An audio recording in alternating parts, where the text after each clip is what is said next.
My name's Megan Pfeiffer. I'm a paramedic with the New York Fire Department, and I've never seen anything like this, not even remotely close to it. Can you tell us some stories about some of the patients that you've seen? It's basically like a mass casualty incident right now, where we're only able to take like the people who need it most and are the most critical and need it the most urgently. As soon as we went available, we are hit with an assignment. Yesterday alone, I've had 2 patients that we just pronounced on scene.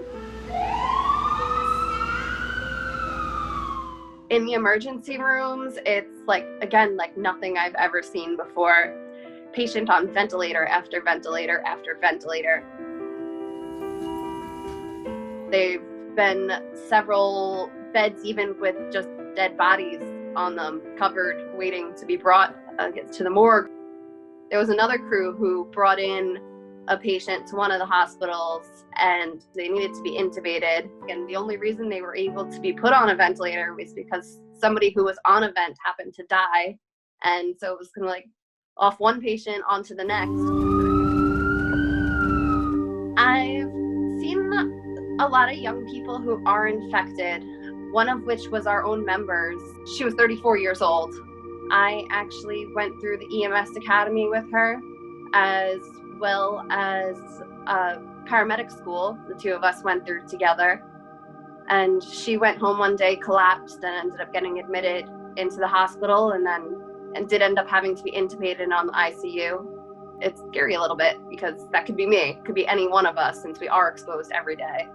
When you go and see someone, how do you protect yourself?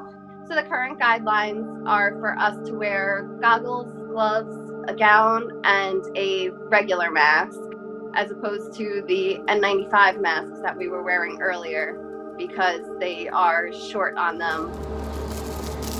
1 N95 to last the whole shift.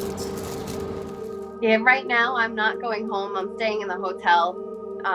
Previously, I was staying at the station. I spent a night or 2 in a tent in my family's backyard because I don't want to go into any of their houses. I know for a fact I'm being exposed to this virus. I couldn't live with that if anything happened to them, and I felt it was possibly because of me. Seeing so much sadness, do you sometimes come home and just cry? There's been quite a few days where I came home and was just bawling.